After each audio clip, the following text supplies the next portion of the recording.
નમસ્કાર વિદ્યાર્થી મિત્રો, હું છું રાઠોડ અર્જુન અને અમારી યુટ્યુબ ચેનલ અર્જુન ક્લાસીસમાં તમારું ફરીથી હાર્દિક સ્વાગત કરું છું. વિદ્યાર્થી મિત્રો, આપણે અંગ્રેજી ગ્રામરની અંદર ટેન્સ શીખતા રહેલા છે અને ટેન્સમાં આપણે લાસ્ટ સિમ્પલ પાસ્ટ ટેન્સના હકાર અને નકાર વાક્ય કરેલા ઓકે, અને તેના આપણે ઉપયોગી શીખ્યા. આજે આપણે આ વિડીયોની અંદર સાદા ભૂતકાળના પ્રશ્નાર્થ વાક્ય અને ડબલ્યુએસ પ્રશ્નાર્થમાંથી એક હુની વાક્ય રચના આપણે કરાવીશું. તો સાદા પ્રશ્નાર્થમાં આપણે એનો જવાબ ફક્ત આપણે યસ અથવા નોમાં આપીએ કે શું તમે ગઈકાલે શાળાએ ગયા હતા, તો કે યસ, હા અમે ગયા હતા, અથવા તો ના અમે ન હતા ગયા.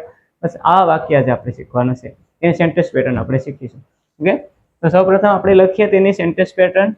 સિમ્પલ પાસ્ટ ટેન્સ સાદો ભૂતકાળ, અને તેના અંદર આપણે લખીએ આપણે પ્રશ્નાર્થ વાક્ય, ઇન્ટ્રોગેટિવ સેન્ટેન્સ. ઇન્ટ્રોગેટિવ સેન્ટેન્સ, પ્રશ્નાર્થ વાક્ય. ઓકે, સાદું પ્રશ્નાર્થ વાક્ય. વાક્ય રચના લખીએ તો વાક્ય રચનામાં જો સિમ્પલ પ્રેઝન્ટ ટેન્સ હોય કે કોઈ પણ ટેન્સ હોય, સહાયકારક ક્રિયાપદ વાક્યની શરૂઆતમાં આવે. તો સહાયકારક ક્રિયાપદ સાદા ભૂતકાળમાં છે ડીડ. ડીડ પ્લસ ક્રિયાનો કરનાર એટલે કરતા, સબ્જેક્ટ પ્લસ ક્રિયાપદનું મૂળ રૂપ છે. સાદા પ્રશ્નાર્થમાં, સાદા ભૂતકાળમાં સાદું પ્રશ્ન જ્યારે બનાવવાનું હોય, પ્રશ્નાર્થ વાક્ય કોઈ પણ બનાવવાનું હોય ત્યારે ક્રિયાપદનું હંમેશા મૂળ રૂપ જ આવશે, જે આપણે ઉપયોગમાં શીખી ગયા. ડીડ પ્લસ કરતા પ્લસ V1 પ્લસ કર્મ અને પ્લસ અન્ય શબ્દ. પ્રશ્નાર્થની નિશાની છેલ્લે મૂકવાની. અને હવે આપણે તેને એક્ઝામ્પલ્સ લખીએ. એક્ઝામ્પલ્સ તરીકે ડીડ આપણે આગળ મૂકવાનું છે.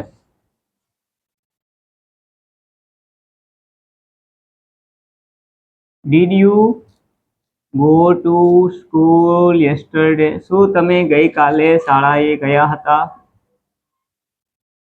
શું તમે ગઈકાલે શાળામાં ગયા હતા? બીજું, Did he invite you in his birthday? શું તેણે તમને તેના બર્થડેમાં, જન્મદિવસ નિમિત્તે તમને આમંત્રણ આપ્યું હતું? ત્રીજું, Did she sing this song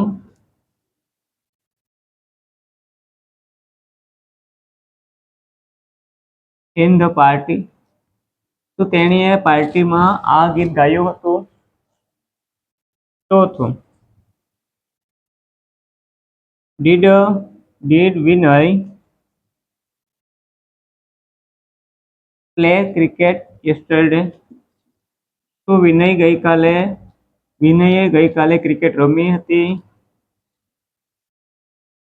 પાંચમું, Did the students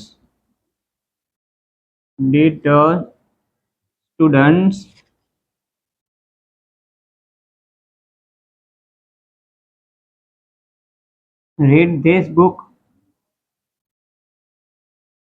in the class? તો વિદ્યાર્થીઓએ ક્લાસમાં આ બુક વાંચી હતી?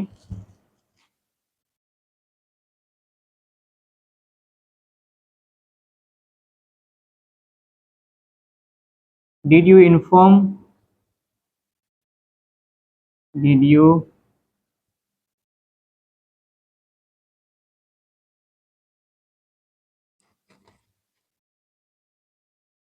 વાક્ય લખશું.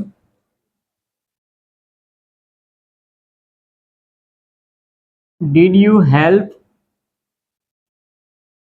help him?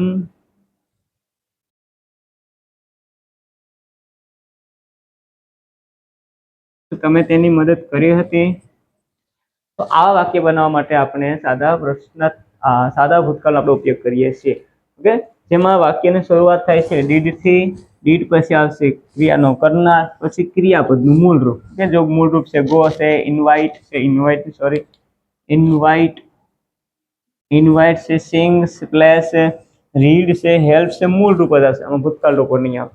ઓકે, ડીડ આવી ગયું. સાદો ભૂતકાળ આપણે ખબર પડી ગઈ, વાક્ય સાદા ભૂતકાળનું છે તો પછી અહીંયા ભૂતકાળ રૂપ લખવાની જરૂર નથી.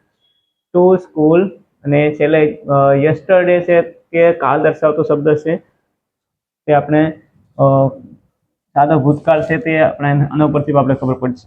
ઓકે,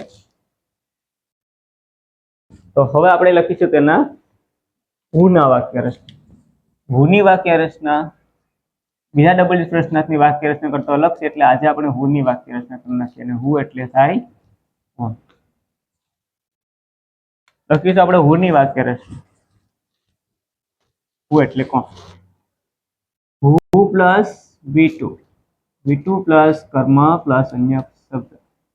ડબલ્યુએસ પ્રશ્નાર્થ હોય કે કોઈ પણ પ્રશ્નાર્થ હોય એમાં એક હુની વાક્ય રચના જેવી છે કે જેમાં ક્રિયાપદનું V2 રૂપ આવશે, ભૂતકાળ રૂપ આવશે. ઓકે, કારણ કે તેમાં કરતા નથી. કરતા આપણે જાણવાનું છે, કરતા કોણ છે એ મેળવવા માટે આપણે હુથી પ્રશ્ન પૂછીએ. હુથી આપણે પ્રશ્ન બનાવવાનો છે તો કોઈ થોડાક એક્ઝામ્પલ્સ લખી નાખીએ. હુ કેમ હિયર યસ્ટરડે. કોણ ગઈકાલે અહીંયા આવ્યું હતું.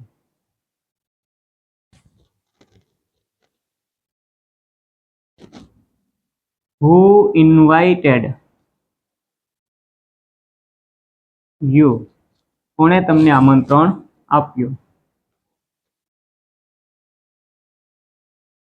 હુ એટ ધીસ એપલ. કોણે આ સફરજન ખાધું.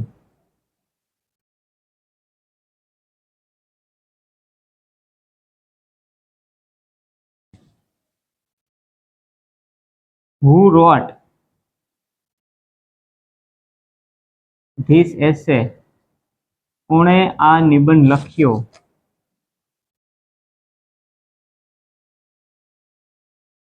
Who came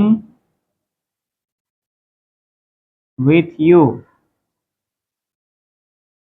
કોણ તમારી સાથે આવ્યું. તો આવા વાક્ય બનાવવા માટે થઈને આપણે હુથી પ્રશ્ન પૂછવાનો. ઓકે, હુ વાળા વાક્ય બનાવવાનું કે હુ પ્લસ V2 પ્લસ કર્મ પ્લસ અન્ય શબ્દ.